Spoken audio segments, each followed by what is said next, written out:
Hola a todos y muy bienvenidos, queridos amigos, oyentes y seguidores de Historia en Podcast. Bienvenidos al episodio número 11 de esta sexta temporada o 101, episodio número 101 del acumulativo del total, desde aquel primer episodio que fue el feudalismo allá por marzo del 2020 en este proyecto de divulgación histórica que hemos dado en llamar Historia en Podcast. Más que muy bienvenidos, gracias por estar ahí nuevamente disfrutando juntos algo, un poquito de la historia. Es una cita con la historia, una cita de 40, 50 minutitos, a veces algo menos, a veces algo más, en donde vamos a conocer y vamos a aprender juntos algo de historia. Y en esta sexta temporada, ya episodio 11 de esta sexta temporada, en donde la modalidad es on demand. Si ustedes pueden, en el link que está en la descripción de este episodio, ponerse en contacto a través de un formulario donde dice propone tu tema, nos envías la solicitud de qué tema querés que desarrollemos acá en el podcast. Y la verdad que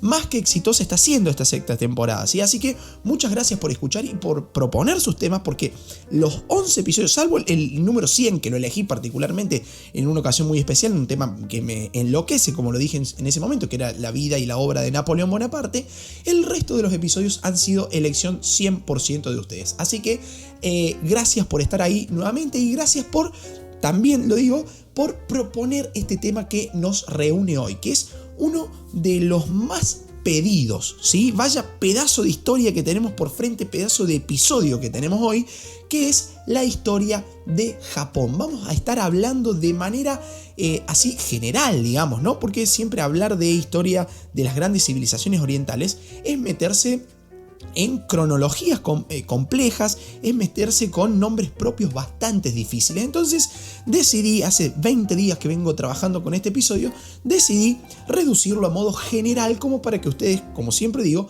tengan un panorama bastante abuelo de pájaro, digamos, ¿no? Porque pueden profundizar con montones de libros, enlaces, notas y todas estas cosas que encontramos en la web, ¿no? Siempre digo, el episodio del podcast es como para aclarar una temática general, pero meterlos, digamos, hacerlos conocer una problemática específica, en este caso la historia de Japón, que está muy pedida y que hay muy poco desarrollado en formato podcast, digamos, ¿no? Entonces, gracias por solicitarlo, porque me he tenido que poner a laburar casi un mes prácticamente en el desarrollo de este episodio que, insisto, de manera general nos vamos a estar metiendo y repasando los grandes hitos de la historia de Japón, ¿sí? La historia del imperio del sol naciente. Así que los invito a ponerse cómodos y a disfrutar de una cita con la historia. En este caso, en el episodio de hoy, con la historia de Japón. Japón que tiene un origen que se remonta más allá de los 10.000 años de antigüedad, ¿sí? Una sociedad y una cultura japonesa que se han desarrollado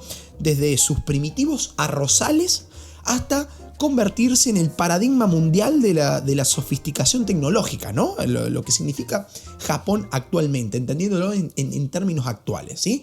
Un pueblo profundamente religioso, con una religiosidad con múltiples deidades, en su gran mayoría extraídas de la naturaleza, de los fenómenos celestiales, con una mezcla entre el budismo importado de otras civilizaciones, como la China, por ejemplo, o del shintoísmo, que ya vamos a estar desarrollando en el episodio de hoy, que han logrado captar estas religiones, estas creencias, digamos, estas filosofías, a todos los grupos sociales, engendrando así una cultura bastante particular, donde la alabanza de los dioses, el equilibrio entre la mente, el cuerpo, la meditación, tienen un lugar privilegiado en la historia de Japón. Una sociedad y un pueblo milenario que, más allá de los avatares propios de la historia que hoy vamos a repasar juntos, logró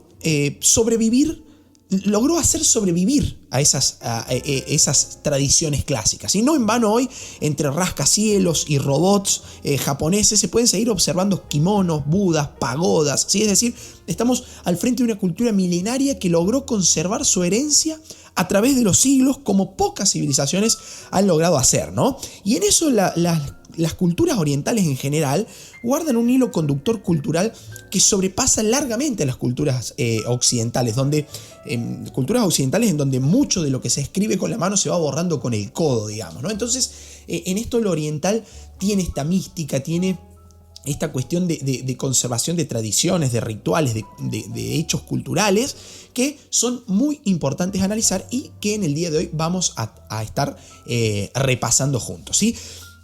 Allá en Oriente, digamos, se va a vivir de otra forma. No significa esto ni bien ni mal, ¿no? ¿Sí? Es simplemente otra forma, otro modo, con una honda herencia que vincula la cultura con las tradiciones propias de un pueblo que ha sobrevivido al paso de los años, ¿no? Y a los enfrentamientos tanto internos como externos, en los cuales muchas veces le han querido imponer un cambio, pero que asimismo logró sobrevivir. Y si bien es cierto que la civilización japonesa se situó desde sus orígenes en un territorio sumamente reducido, logró constituirse más allá de esto en una de las más antiguas del planeta, ya que su desarrollo, como les decía recién, ronda los 10.000 años de antigüedad. Y en estas rarezas del Oriente, digamos, rarezas, esto valdría la pena analizarlo antropológicamente, ¿no? Pero digo, en esto que como que no terminamos de entender cierta cosa de Oriente, digamos, ¿no? Hay una mística, insisto en esto, que nos vuelve locos. Aparte,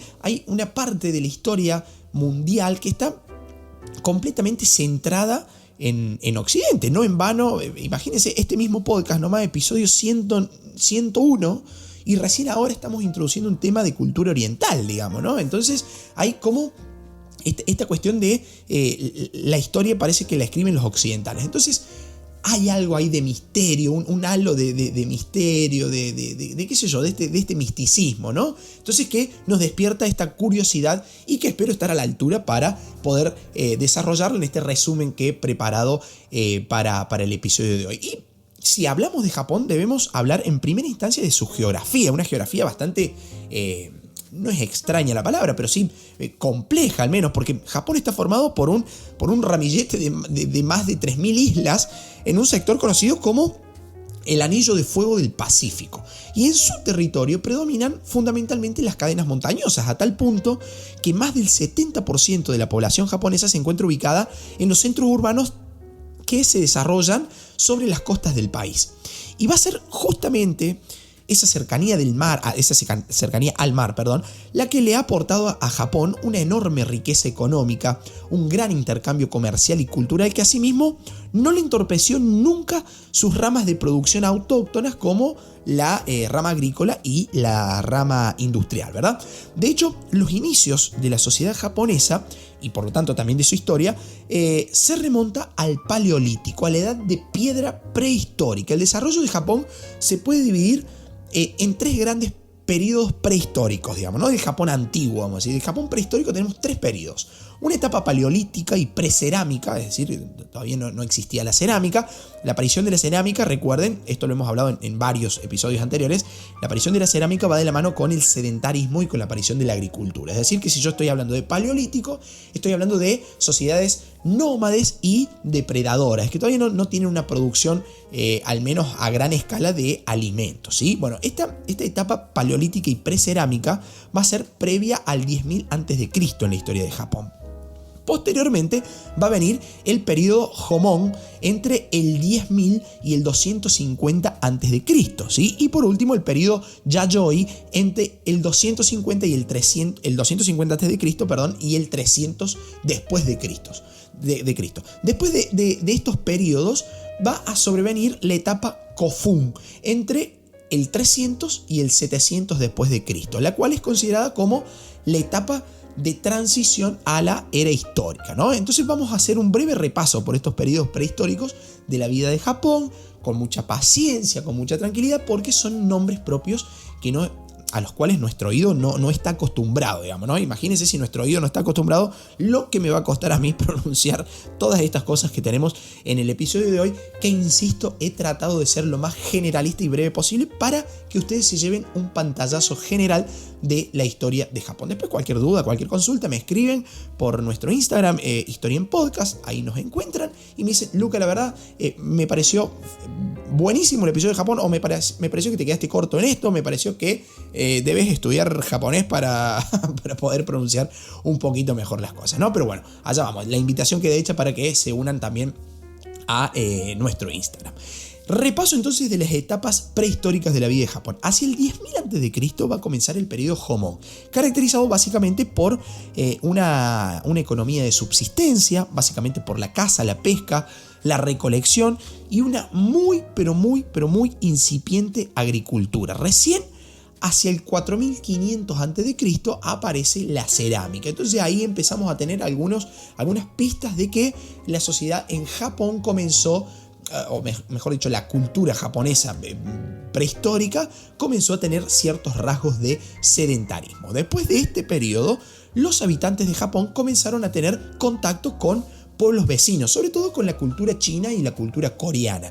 Ahí va a empezar el periodo Yayoi y va a ser de ese intercambio cultural, sobre todo con China, de donde van a aparecer nuevas técnicas de cultivo y que van a traer aparejadas también la difusión de los arrozales, del cultivo del arroz, lo cual, como ya sabemos, inicia la agricultura e inicia el sedentarismo. Desde entonces vamos a hablar de la vida sedentaria en la cultura japonesa. Pero asimismo va a haber poblaciones costeras que van a optar por una economía fundada en la riqueza que se puede extraer del mar. Por ejemplo, lo que estaba pasando en la zona de Okinawa. Y va a ser durante este periodo Yayoi cuando surgió una religión propia de Japón que fue el shintoísmo, surgida a partir de la creencia popular en el animismo, ¿sí? en la presencia de ánimas, ¿sí? Expresada en el culto de los denominados kami, algo así como la encarnación de los dioses, de los espíritus de la naturaleza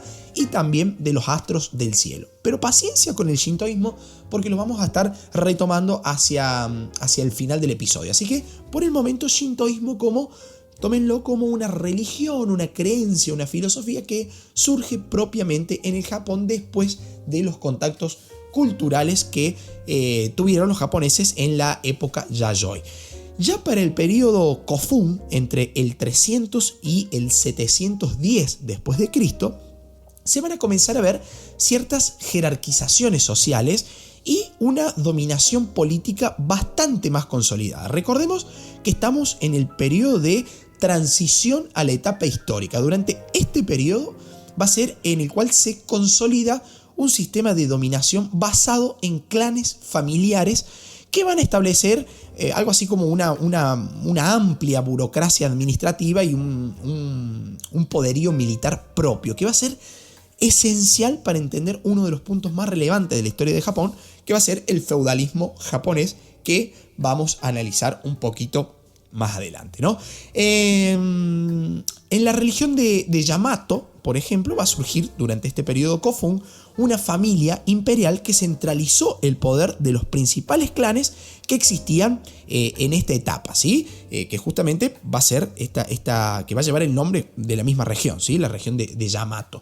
Vamos a tener también hacia el final de esa etapa a una emperatriz, que esto va a ser como muy novedoso, una reina, digamos, en estas civilizaciones que si bien estamos hablando entre el 300 y el 700 después de Cristo, todavía estamos considerándolos un periodo de transición hacia la etapa histórica, pueblos que recién se están haciendo sedentarios, conociendo la producción de alimentos, conociendo la escritura, ¿no? Lo cual en esa etapa es raro, o al menos no se ha visto mucho que existiese una mujer al mando del poder, ¿no? Entonces, en esta etapa, hacia el final de esta etapa Kofun, va a existir la emperatriz Suiko, particularmente en un subperiodo conocido como Asuka, ya que era el nombre de la región en la que se instaló esta nueva dinastía encabezada por la emperatriz Suiko. Y va a ser durante estos siglos, entre el siglo V y el siglo VI después de Cristo, cuando ingresó a Japón el budismo y el confucianismo, también desde China y desde Corea. Particularmente va a ser una jefatura local, ¿sí? Un grupo de clanes locales de la zona de Yamato, ¿sí? La que albergó e hizo propia esta nueva filosofía de vida del confucianismo, fundamentalmente del budismo, ¿sí? Esta nueva religión, ordenando construir numerosos templos budistas a lo largo y a lo ancho de todo el Japón. Ya en el 710, la organización estatal, ¿sí? Va a dar un pasito más, ¿sí? Digamos, va a subir un peldaño en la escalera del progreso histórico al consolidar una nueva capital en la ciudad de Nara. Y se va a iniciar también así un periodo de extensión y de centralización del poder. Todo ese proceso de modernización, si se quiere, fue de la mano con la centralización también de la capacidad productiva del Japón. Y acá va a haber un dato importante para resaltar, porque buena parte de la historia de Japón está marcada por la elección de la ciudad capital, ¿sí? Que era un emblema de los clanes hegemónicos y que concentraban el poder en sus manos, ¿sí? En el 710, por ejemplo, el poder, representado por el emperador, va a abandonar su característica de seminomadismo para establecerse de manera fija, ¿sí? Sedentaria, estamos diciendo, en la ciudad de Nara, como dije anteriormente. Y esta ciudad va a mantener su estatus de capital imperial hasta fines del siglo VIII. Es decir, empieza la vida cortesana, si se quiere, la vida sedentaria, ¿sí? De concentración del poder en una ciudad en la historia de Japón, a partir del año 710. Para ser exactos, en el año 794, Nara dejará de ser la ciudad capital y será sucedida por Kioto. Y con esa mudanza, digamos, va a comenzar una nueva etapa conocida como la etapa Heian, que se va a extender hasta el siglo XII. Una etapa signada por el dominio del clan Fujiwara, quien fuera el promotor de la gran cultura cortesana de Japón, en donde se termina de delimitar y de fijar esta cultura de la vida en la corte, en las grandes ciudades, en las ciudades capitales, que van eligiendo los diferentes clanes, las diferentes dinastías, si se quiere decir, ¿sí? Ya a mediados del siglo XII se va a desatar en Japón una guerra civil muy violenta, siempre en relación a la lucha por el control del poder, ¿no? Guerra que fue promovida también por los denominados shogunes, algo así como los jefes provinciales con poder militar, poder económico, poder político, algo que nosotros acá en la historia argentina, digamos, le llamaríamos los caudillos, ¿sí? Para que ustedes más o menos hagan una analogía. Si me está escuchando algún especialista en historia en Japón, va a decir, no puede hacer esa comparación. Digo, es un podcast de divulgación como para que más o menos entendamos cómo funciona a grandes rasgos, cómo funcionaba a grandes rasgos la cultura, la sociedad y la historia japonesa para el siglo XII. Si desde entonces el poder va a ser, desde el siglo XII en Japón, siempre inestable y fue trasladándose de familia en familia hasta la llegada de la familia Ashikaga, la cual fue la encargada de lograr un cierto periodo de paz y de estabilidad política, no solo interna, sino también externamente, ya que va a lograr impedir, por ejemplo, las invasiones del mongol Kublai Khan a finales del siglo XIII. Pero todo lo que empieza termina, ¿no? Esto ya lo sabemos en historia, ya a esta altura lo tenemos más que claro, y en el año 1573 los Ashikaga fueron destronados y los shogunes, estos jefes provinciales con poder político, militar y económico, consagraron el poder a la familia Tokugawa, que fue la encargada de dirigir los destinos de Japón entre los años 1604 y 1867. Este periodo Tokugawa tuvo como rasgo distintivo, digamos así, una paz bastante perdurable en el tiempo, que se vio interrumpida solo a mediados del siglo XIX, cuando los Estados Unidos forzaron a los shogunes a aceptar determinados convenios comerciales, lo cual supuso una casi irremediable occidentalización, digamos bien, del Japón. Así transcurrió la historia de un Japón que cada vez fue perdiendo más terreno frente al avance occidental, hasta que en 1867 el último shogun Tokugawa fue depuesto, dándose inicio a un periodo reformador conocido como el periodo Meiji, del cual hablaremos también un poquito más adelante. Lo importante ahora es saber y que quede claro, digamos, que esa modernización del Japón, en la que se incluyeron y se abarcaron prácticamente todos los aspectos de su sociedad y su cultura, incluyendo la política, la economía, obviamente, estuvieron acompañados paradójicamente por una sucesión de acontecimientos bélicos, de guerras. Durante el siglo XIX, finales del siglo XIX, mediados del siglo XX, por ejemplo, Japón se va a ver envuelto en una serie de conflictos casi siempre de tipo expansionista, ¿no? Como lo fueron solamente por nombrar algunos, las guerras chino-japonesas entre 1894 y 1895, la guerra ruso-japonesa de 1905, guerra que aparte, digamos, un paréntesis acá, es esencial para entender la revolución rusa del año 1905, en donde se van a originar los soviets, por ejemplo, en la Rusia zarista, ¿sí? Todo motivado por esta guerra ruso-japonesa, una disputa de territorios ahí muy importante y que alguna vez podemos estar desarrollando acá en el podcast. Posteriormente a esto, Japón se va a involucrar en la Primera Guerra Mundial, después también en la Segunda, de acuerdo a una estrategia que tenía como objetivo controlar la zona del Pacífico, lo cual lo va a llevar también a ocupar varias islas. Y en ese contexto se debe entender, por ejemplo, la invasión a China en el año 1937, los posteriores choques con Estados Unidos, ya en plena Segunda Guerra Mundial, que van a terminar de manera catastrófica, digamos, con los bombardeos nucleares a las ciudades de Hiroshima y Nagasaki en el año 1945. Pero, ¿sí? No digan, che, ¿qué? ¿Ya me vas a terminar el episodio? No. Esto fue así como un repaso muy breve, muy abuelo de pájaro, agarrando con una topadora la historia de Japón, ¿no? En el cual decidí enlazar algunos de los puntos más importantes de su cronología, de su historia, de su vida como civilización. Ustedes, como siempre digo, pueden profundizar en donde quieran. Y si tienen dudas, me pueden escribir y vamos saldando ahí algunas cositas que obviamente han quedado perdidas en esa cronología que realicé, porque si no estaríamos años hablando de la historia de Japón, que, como decimos, una civilización que tiene más de 10.000 años de antigüedad, ¿no? Pero bien, hay dos puntos en los que la historia de Japón particularmente se vuelven muy interesantes desde la óptica histórica y los cuales fueron muy pedidos por ustedes en esta temporada on demand, ¿sí? ¿Cuáles son estos temas? El feudalismo japonés y las reformas Meiji. Mucha gente me ha escrito, ¿para cuándo un episodio del podcast en donde hables del Japón feudal, del feudalismo japonés, de las reformas Meiji? Entonces digo, bueno, vamos a meter en un solo episodio algo así como un paneo general de toda la historia de Japón, en donde profundicemos particularmente en feudalismo japonés y en las reformas Meiji. Y aquellos que no conocen mucho de la historia japonesa seguro se preguntarán, ¿cómo? ¿Feudalismo en Japón? ¿Un feudalismo a la japonesa, digamos?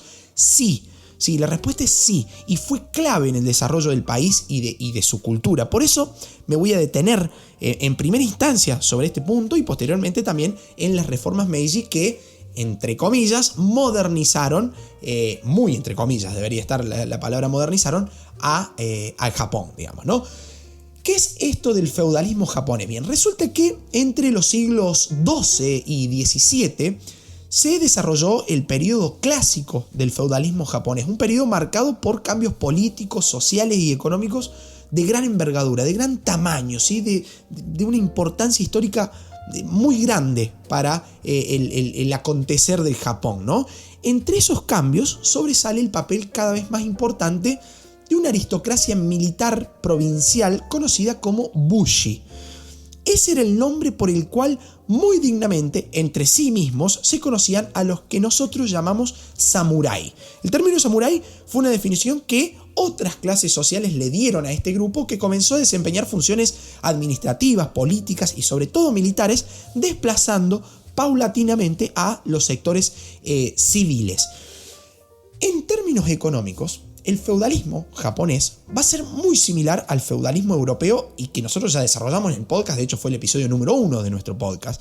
Existían señores feudales, propietarios de tierras, una especie de dictadores militares que eran estos shogunes que mencioné al comienzo del episodio, ¿sí? Los shogunes no podían controlar personalmente la totalidad de sus territorios, por lo tanto, para encargarse de las labores administrativas, digamos, se hacía con los servicios de los jito. ¿Sí? Los jitos se encargaban del cobro de tributos y de la gestión de la tierra y se quedaban a cambio con aproximadamente el 10% de la producción agrícola que se produjera, digamos, en esos territorios, ¿no? Mientras tanto, existía el emperador, ¿sí? Seguía existiendo la figura del emperador, pero muy desdibujada, algo prácticamente idéntico, calcado a lo que sucedió en el feudalismo medieval en Europa occidental, digamos, ¿no? La figura del rey que estaba totalmente desdibujada, poco conocida en el reino, y que tenían estos poderes locales que eran los señores feudales en Europa, los shogunes en la historia de Japón, los vasallos en la historia europea occidental y los Jito en la historia de Japón, ¿sí? Y pese a que los Jito debían cumplir una serie de normas establecidas por los shogunes, algo así como estas relaciones feudo-vasalláticas, van a gozar de un elevado nivel de autonomía en sus gestiones, lo que los llevó a obtener un gran poder y una elevada influencia en la sociedad, a tal punto que incluso muchos de ellos llegaron a convertirse en propietarios de enormes, grandísimas extensiones de tierra. Y en ese marco va a ser en el que surgen los samuráis, que eran los encargados del control militar de los señoríos, de las tierras, de los shogunatos, vamos a ponerle el nombre, ¿sí? Pero ya hacia el siglo XV y mediados del siglo XVI va a comenzar la última fase de ese feudalismo japonés, etapa que, como dije al comienzo, una etapa muy dividida, de un poder bastante endeble, bastante frágil, muy sectorizado, ¿sí? Cada señor feudal va a tener el control sobre, cada shogun, vamos a decirlo así, va a tener el control sobre su propio shogunato, con sus samuráis que le hacen de defensa militar, con sus jito que les hacen la cuestión administrativa, tributaria, si se quiere. Entonces, el poder va a estar segmentado, algo prácticamente idéntico y calcado a lo que sucedía en Europa. Pero a mediados, como les decía, del siglo XV, mediados del siglo XVI, va a comenzar la última fase del feudalismo japonés, una etapa caracterizada por la lucha, por el control, por la hegemonía y también por varios intentos unificadores, tanto a nivel territorial como a nivel político. El primer paso para unificar el imperio tras el llamado periodo Sengoku o el periodo de estado de guerra, ¿sí? Así lo van a encontrar si lo googlean, periodo que se desarrolló entre el año 1478 y el año 1573, va a ser el intento realizado por Oda Nobunaga, ¿sí? ¿Qué hizo este tipo? Va a intentar unificar todos esos shogunatos separados que existían en Japón, ¿no? Entonces, es decir, tenemos que volver a unificar el imperio. La figura del emperador tiene que volver a controlar un Japón unido territorial y políticamente, cosa que no estaba sucediendo. Pero en su intento de llegar a la restauración imperial, Nobunaga sufrió la traición de uno de sus jefes militares, un nombre sumamente difícil, me voy a tomar el atrevimiento de leerlo, ¿sí? Akechi Mitsuhide, por lo cual el líder, ¿sí? Nobunaga, el líder unionista, por así decirlo, decidió quitarse la vida por medio de un ritual de suicidio conocido como seppuku o también como harakiri, ¿sí? Que era este ritual de suicidio, en donde se respetaba el honor de aquella persona que se iba a quitar la vida, en donde con una espada se cortaba el vientre o directamente se la clavaba en su estómago, ¿no? Hay una película aparte muy conocida que recomiendo que se llama también Harakiri. Bien, también van a existir otros intentos posteriores a Oda Nobunaga, estos intentos unificadores, intento de Nobunaga que va a terminar fatal, digamos, ¿no? Pero después de él van a venir, por ejemplo, Toyotomi Hideyoshi y posteriormente también Tokugawa Ieyasu. Y con esta llegada del clan Tokugawa al poder en el año 1603, como mencioné anteriormente, la sede de gobierno se va a establecer en la ciudad de Edo, aunque el monarca seguía viviendo en Kioto. Y ustedes dirán, mira vos, qué bueno, ¿por qué dirá esto? Digamos, ¿no? ¿De dónde viene este dato? Bueno, porque esa ciudad de Edo, ¿sí? Sede del gobierno Tokugawa, fue rebautizada en el año 1868 con el nombre de Tokio, que significa capital del este. Y posteriormente, con la etapa que vamos a ver a continuación, referida a las reformas Meiji, se va a mudar también el emperador a la ciudad de Tokio, convirtiéndola en la capital del país. Un proceso que había iniciado a comienzos de 1600 con la llegada de los Tokugawa al poder y que va a significar en cierta forma algo así como el comienzo del fin del feudalismo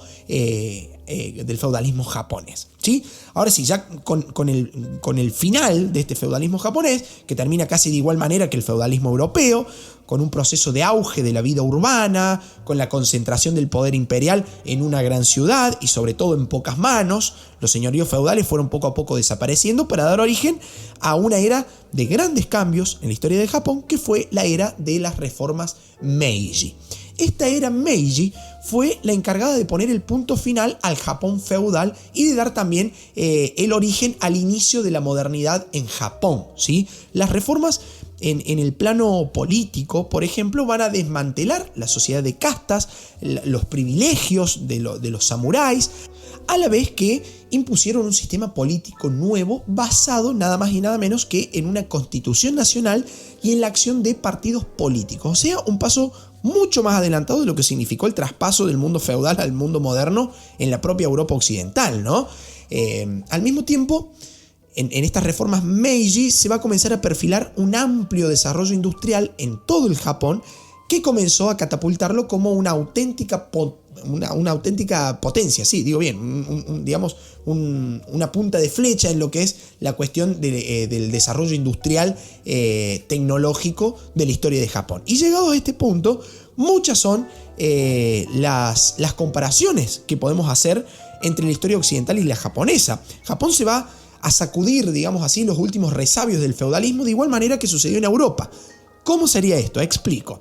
En Europa los reyes se aliaron con los burgueses que habían comenzado a ganar dinero con el desarrollo del comercio en las grandes ciudades o en los burgos, con el objetivo de ganar más dinero ellos y de unificar el territorio y el poder por parte de los reyes, ¿no? Ahora bien, en Japón sucede algo similar, porque frente al ímpetu reformista de los dirigentes de la llamada era Meiji, se van a alzar varias voces y varias fuerzas en contra de ellas, fuerzas representativas de los sectores más tradicionalistas, enemigos de mover estas estructuras del Japón feudal, ¿no? Entonces, ¿qué hicieron los nuevos dirigentes?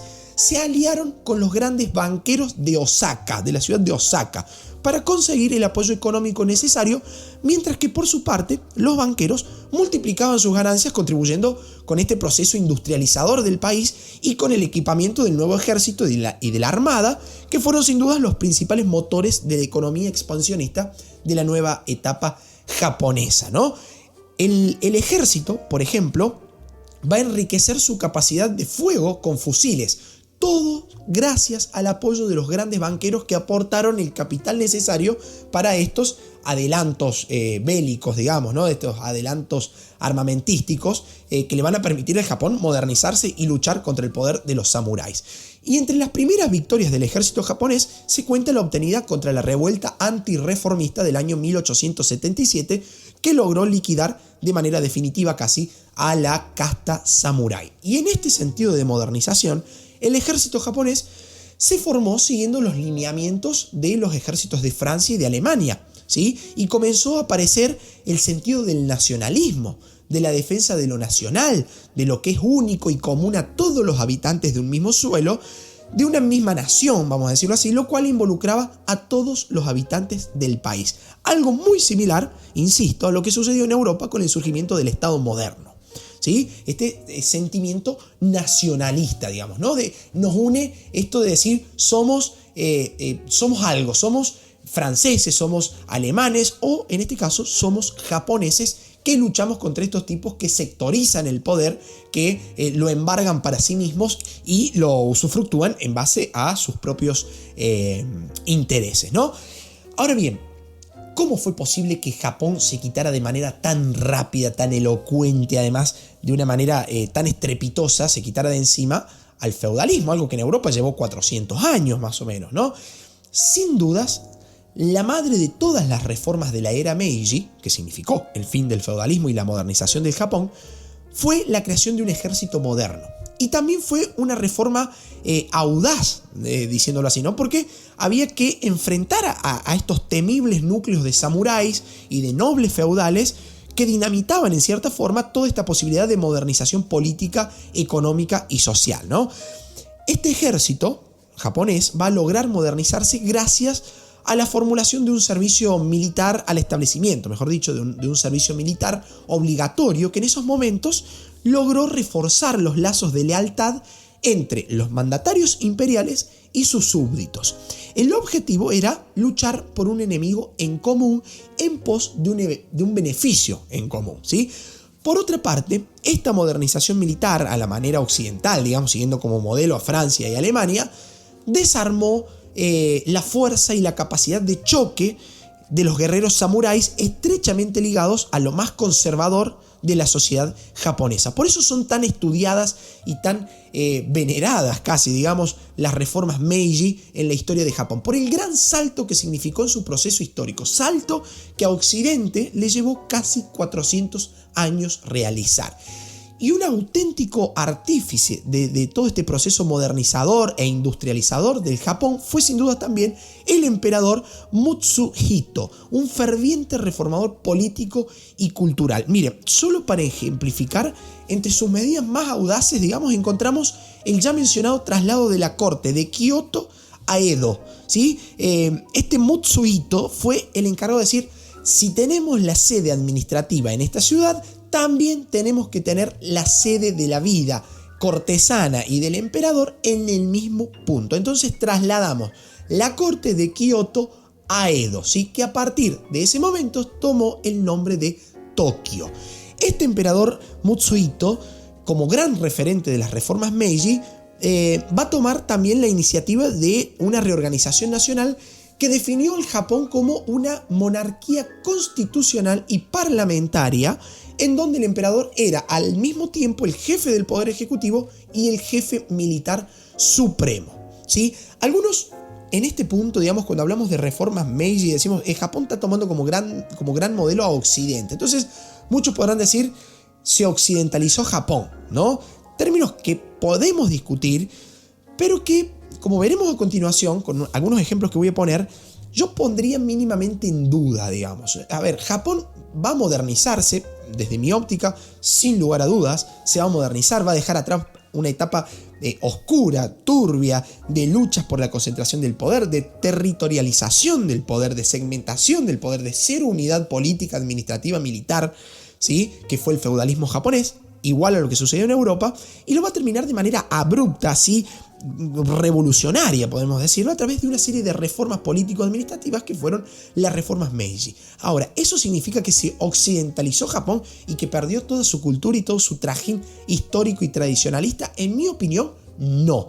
¿Por qué digo esto? Porque las costumbres, las tradiciones, los ritos, la religiosidad japonesa establecieron un vínculo inquebrantable con su propia historia y con sus propias creencias. El conjunto de las tradiciones japonesas va a tomar cuerpo en todos los aspectos de la vida cotidiana y desde ahí han logrado perdurar durante siglos, incluso hasta la actualidad, ¿no? Más allá de estas reformas, entre comillas, occidentalizadoras, como dicen algunos historiadores. Hay un dicho que dice que para muestra vale un botón, ¿no? Pero como me gusta hablar y como me gusta fundamentar lo que pienso, he elegido varios ejemplos para demostrar la perduración de esas tradiciones japonesas más allá de las reformas Meiji, reformas occidentalizadoras, como dicen muchos historiadores que se abocan al estudio de Japón, ¿no? Primer ejemplo, las viviendas japonesas.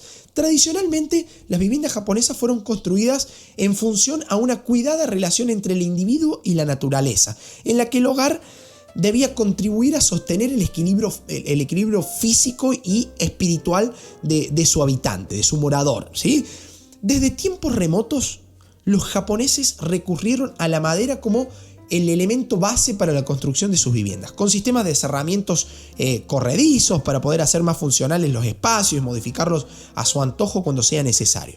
Los pisos revestidos con estos famosos tatami, una especie de esteras que se van distribuyendo por todo el piso. Si bien con la reconstrucción de las grandes ciudades después de la Segunda Guerra Mundial, sobre todo en Japón, algunas van a modificar un poco su morfología, su fisonomía, todavía, ¿sí?, son tradiciones que se encuentran en el Japón, sobre todo saliendo de las grandes urbes. Si uno se interioriza en el Japón, en las provincias japonesas, vamos a decirlo así para que me entiendan, vamos a ver que estas tradicionales viviendas todavía siguen existiendo, ¿sí? Otro ejemplo es la ceremonia del té, ¿sí? Segundo ejemplo que elegí, ceremonia conocida como el Chanoyu, y que gira en torno a la presentación y la forma de servir y de beber el té verde en polvo particularmente, conocido como matcha. Si bien el té no es típicamente japonés, sino que fue introducido ahí por los chinos, por la influencia china en torno al siglo VIII, ¿sí? Y contacto cultural con China que hemos hablado al comienzo de este episodio, el té se va a convertir en una tradición que aún hoy perdura más allá de todas las modernizaciones que ha sufrido o ha beneficiado la historia japonesa, ¿no? También la alimentación frugal, ¿sí? Que busca un equilibrio orgánico con el arroz blanco a la cabeza como base de la comida japonesa, al igual que el pescado, tanto cocido como crudo, una alimentación poco grasa con ingredientes escasos, sencillos, ¿sí? Cuestiones tradicionalistas y culturales que no se han visto afectadas con la modernización de Japón. Otro ejemplo es el ikebana, ¿sí? El arte floral por excelencia, una de las tradiciones más antiguas del Japón, originada en las ofrendas budistas. Con la vestimenta va a pasar lo mismo. Otro ejemplo, el kimono, ¿sí? Como la más representativa de todas las vestimentas japonesas, tanto para hombres como para mujeres. Las artes marciales, la meditación y un largo etcétera, digamos, seguiría ejemplificando esta posición al respecto de la occidentalización o no de la cultura, de la vida y de las tradiciones japonesas. En fin, párrafo aparte en la historia de Japón es la situación de las mujeres, ¿sí? A lo largo de todos los siglos que abarca la historia del Japón. El Japón antiguo, ¿sí? El Japón antiguo, por ejemplo, va a desconocer, en torno al análisis de la vida de las mujeres, va a desconocer la igualdad entre hombres y mujeres. La mujer allí debía cumplir estrictamente las más diversas funciones en el hogar, en los campos y en la corte. Tareas abrumadoras y sin autoridad propia, ¿no? Sin poder de decisión. Allí aparece también, cuando analizamos la mujer en la historia de Japón, aparece la mujer samurái, que se ocupa tanto de los quehaceres hogareños, domésticos, como así también del atuendo, de la conservación del atuendo del señor, del samurái. Incluso cuando el samurái masculino, digamos, estaba en campaña, era la mujer samurái quien debía responder y responsabilizarse de la seguridad y de la defensa de la casa, ¿sí? Apelando a las armas que tuviera en ese momento, ¿sí? Armas que por lo general eran el arco y flecha, incluso si perdían su posesión en un sentido honorífico, digamos, para no perder el honor, se terminaba suicidando, ¿no? Porque consideraba que perder la posesión en falta del samurái, esta mujer samurái había fallado, ¿sí? En la conservación de aquello que le pertenecía. Otro análisis merecen también dentro de la historia de Japón las denominadas geishas, ¿sí? Caracterizadas como auténticas especialistas en el entretenimiento artístico, lo que las diferenciaba de las cortesanas profesionales que ofrecían servicios sexuales propiamente dichos, ¿no? Por ahí hay una confusión en torno a la figura de las geishas. Las geishas eran expertas en música, en danza, incluso en la narración de historias, por lo tanto eran muy requeridas dentro de la corte. Y un dato que se conoce poco es que las geishas durante un tiempo convivieron con sus pares masculinos, conocidos como los kokan, pero esa tradición poco a poco decayó hasta casi desaparecer, ¿no? Pero tenían sus pares masculinos. ¿Y qué pasaba con las mujeres del pueblo? ¿Sí? Las mujeres comunes, vamos a decir así, las mujeres que eran la gran mayoría en el Japón en esos momentos, ¿sí? Por lo general eran campesinas y artesanas, trabajaban en los arrozales y la mayor cantidad de veces como portadoras de mochilas de recolección, ¿sí? Estas mochilas pesadísimas que digamos, desarrollaban estas actividades de porteo. Nosotros acá en Latinoamérica se le llama el porteo, digamos, ¿no? Esto de cargar lo que se recolecta para después transportarlo al lugar de almacenamiento. Y también las mujeres japonesas desarrollaban estas tareas domésticas y hogareñas que les decía anteriormente. Y aquí sí, la influencia occidental fue muy importante, ya que con las reformas Meiji hubo cierta tendencia a la democratización, digamos así, de las costumbres sociales. Y con la influencia occidental, tanto la influencia occidental, con las reformas Meiji, pero sobre todo la influencia de Occidente, va a permitir un cambio muy profundo en las funciones de las mujeres en la sociedad japonesa, logrando esta democratización, esta igualdad, si se quiere, muy todavía entre comillas para esos años, para fines del siglo XIX, pero que poco a poco la sociedad japonesa fue avanzando en ese sentido, ¿no? Tema aparte. Y ya casi para buscar el final de este episodio, hablamos mucho a lo largo de este encuentro del shintoísmo, de la religión tradicional de Japón. Entonces vamos a desarrollar este punto. Nos vamos a meter un poquito ahí como para que sepan y conozcan algo más de este culto, de esta religión, que significa algo así como camino de los dioses. Eso significa el shintoísmo, que contaba con un sistema de creencias que sostiene la adoración de divinidades de la naturaleza, o también llamadas kami, estos espíritus naturales o de los seres astrales que estaban en el mundo terrenal.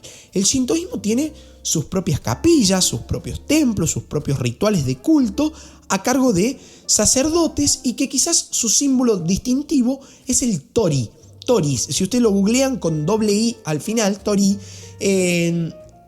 el símbolo que seguramente lo van a tener en sus cabezas es el arco tradicional japonés que suele encontrarse en los accesos a los templos shintoístas. Cada templo shintoísta tiene un honden, o una capilla principal en la que se halla un objeto de culto que también recibe el nombre de Shintai, que supuestamente contiene el kami o la divinidad a la que ese templo está consagrado. Así como los cristianos católicos tenemos, por ejemplo, la Virgen en cualquiera de sus apreciaciones, digamos, ¿no? La Virgen del Rosario, del Luján, del Lourdes y qué sé yo qué. Bueno, estos templos shintoístas tenían estos objetos de culto, estos shintai, que supuestamente contenían el kami, el espíritu de la divinidad a la cual estaba consagrado ese templo. Y una de las prácticas más extendidas del shintoísmo es, hasta el día de hoy, el lavado de cara y de manos, ¿sí? Pero que originalmente era un lavado corporal completo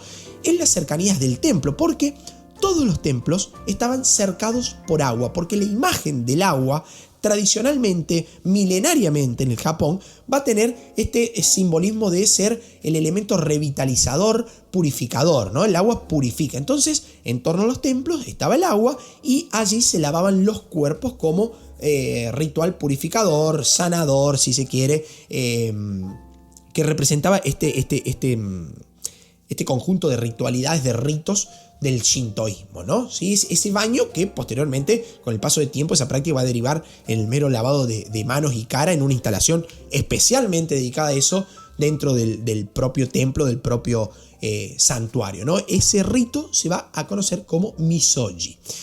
Y para terminar con el análisis de la historia de Japón, he decidido hacerlo con el desarrollo de uno de los aspectos, a mi parecer, más importantes de la cultura japonesa, como es el culto al emperador. Japón hasta el día de hoy sigue teniendo un emperador. De hecho, desde el 2019, tras la abdicación de Akihito, va a asumir como emperador Naruhito, el padre, ¿sí? Akihito renuncia, abdica, y en su lugar queda su hijo, Naruhito, ¿sí? El emperador actual del Japón, ¿no? Pero históricamente, los japoneses van a desarrollar un culto a la figura del emperador. Van a ver en esta figura, ¿sí?, mucho más que un cargo supremo, un título de nobleza, y se lo va a considerar también un descendiente directo de la diosa del sol, de Amaterasu, la principal deidad del imperio japonés.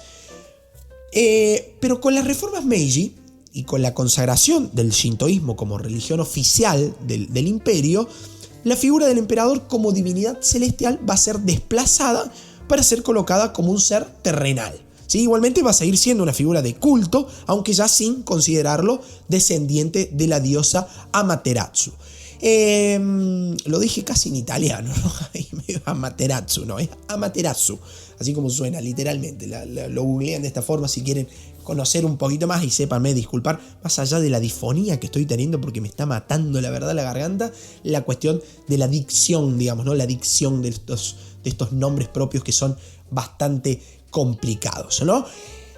Volviendo, ¿no? En torno a este culto hacia la figura del emperador, las ceremonias de coronación del emperador fueron un rito muy importante en la historia imperial japonesa, ¿no? Ceremonias que incluyeron la construcción de un edificio temporal conocido como Daijokyu, levantado en los interiores del Palacio Imperial, en donde el monarca realizaba el primer rito shinto, digamos, referido al shintoísmo, para agradecer la bendición divina, rito conocido como Ninamesai. Otro ritual en la coronación imperial es el tradicional ritual del arroz, ¿sí? o el festival de la cosecha de arroz, en la que el emperador personalmente cosecha el arroz dentro del palacio imperial para luego agradecer a las divinidades ofreciéndole el fruto obtenido por ellos mismos. Algo muy similar a esto ocurría en el Egipto antiguo con el faraón. El faraón iniciaba la etapa de cosecha, ¿sí? Iba con la hoz, esta guadaña de mano, digamos, a pegar el primer guadañazo y hacer la primera recolección y ofrendársela a los dioses, ¿no? O sea, a mí me gusta hacer un chiste siempre con esto. Digo, el faraón era el primer trabajador, ¿no? Entonces, nosotros aquí en Argentina, con el peronismo que dice Perón era el primer trabajador, bueno, el faraón era el primer trabajador porque el primero que iba a pegar el guadañazo de recolección de la cosecha. Algo similar pasaba en el Japón con el ritual del arroz, ¿no? El emperador era el primer trabajador, el primero que recolectaba y ofrecía en ofrenda, digamos, a los dioses ese fruto, ¿no? Caso puntual dentro de los emperadores japoneses es el de Hirohito, ¿sí? Quien, a pesar de sus enormes responsabilidades durante la Segunda Guerra Mundial, continuó siendo el emperador de Japón y el símbolo de las más antiguas tradiciones japonesas, aunque fue obligado a renunciar al estatus especial que la Constitución de 1889 le había concedido, ¿sí?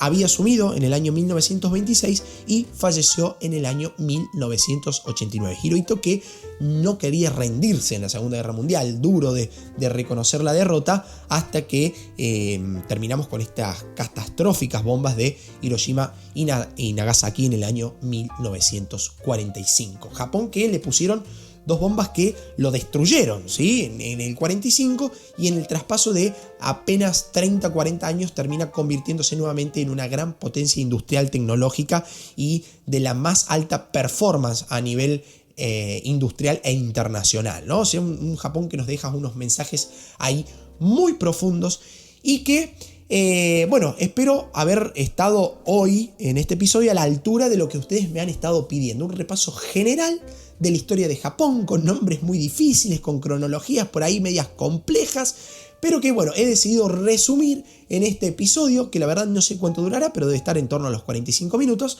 y que espero que hayan disfrutado de todo corazón, y que bueno, haya podido cumplir sus expectativas, ¿no? Para todos aquellos que han estado pidiendo el tratamiento de este tema, y que poquito a poco voy a ir yendo hacia algo de cultura oriental, a analizar el Islam, el Imperio Bizantino, la historia de la China milenaria, de India, ¿sí?